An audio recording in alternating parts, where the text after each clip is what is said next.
Today, I'm flying two very different business class from Aircanada, and I want to find out just how different these products are. The two seats I'm flying are the Boeing 787-9 and the Boeing 737 MAX 8. Well, the 787 is obviously better, it's a wide-body aircraft, but they are often priced very similarly, so I want to know if the 737 is good enough for a transcontinental flight, or should I avoid it at all costs and insist on flying wide-body aircrafts only?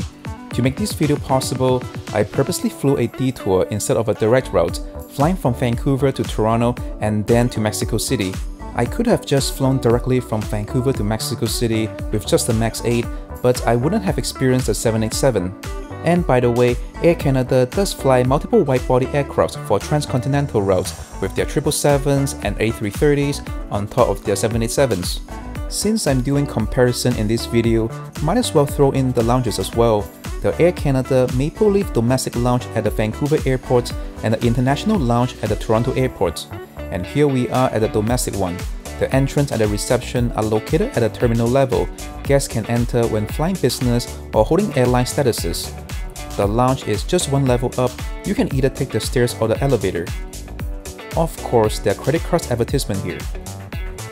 So the lounge is separated into 4 main seating area and 1 main buffet section.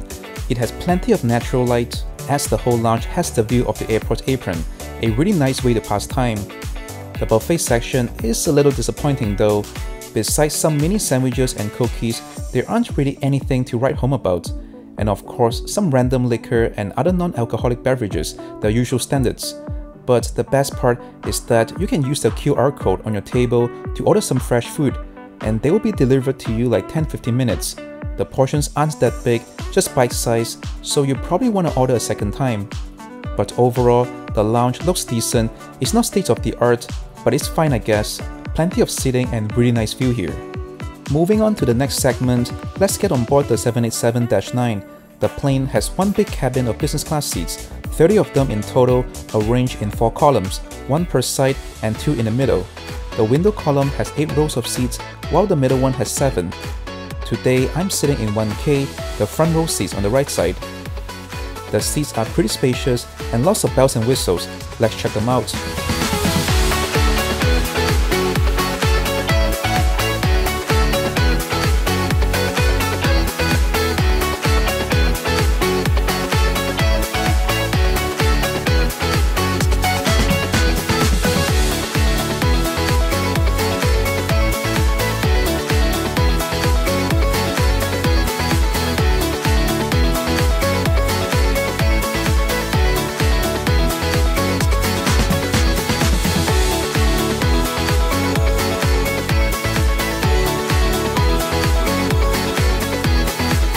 And because it's a wide-body transcontinental flight, it comes with the amenity bag.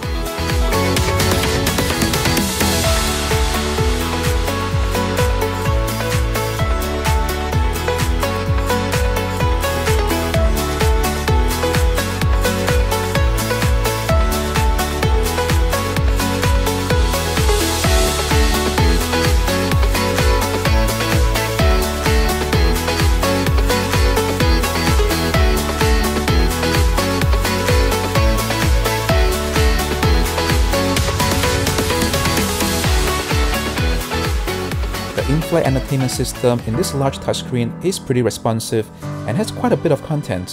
While not having the super latest blockbusters, the latest content are still only around 6 months old.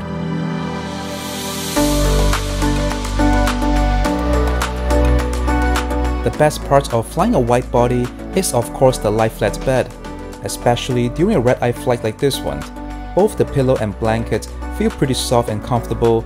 I definitely had a really good 2 to 3 hours of rest.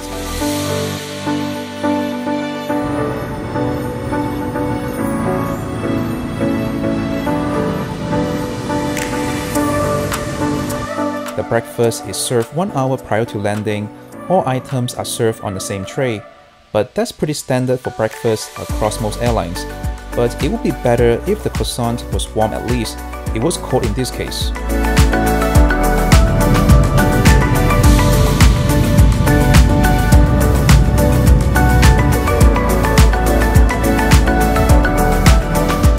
Anyway, it's time to land, and I'm gonna walk from the domestic terminal to the international terminal.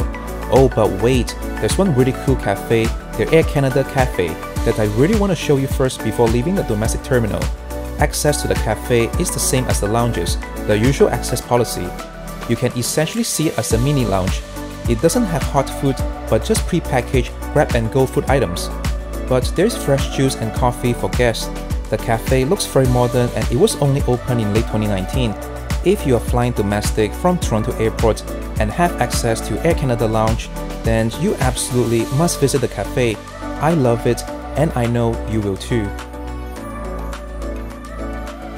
Continue on to the international terminal, and here we are at the Aircanada International Lounge.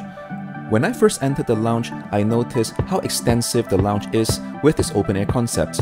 And it has a few quiet and business meeting area. I mean, this is the airline's international lounge in the country's largest city. I wouldn't have expected anything less. But compared to the domestic lounge in Vancouver and a cafe earlier, I actually prefer those more. The decor in this lounge look a little dated, and it doesn't have a clear view of the airport's apron since the lounge is surrounded by translucent glasses, so naturally light is understandably limited. Food option wise, it's gonna be the same as the domestic lounge, a few items to grab from the buffet section and some to order from the QR code.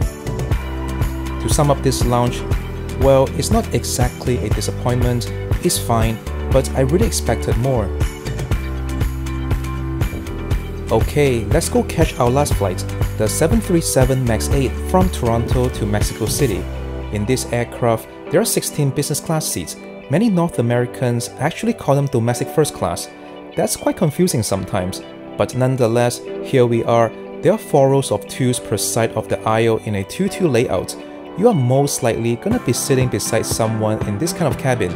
Airlines usually upgrade passengers who hold statuses into this kind of narrow-body front cabin seats.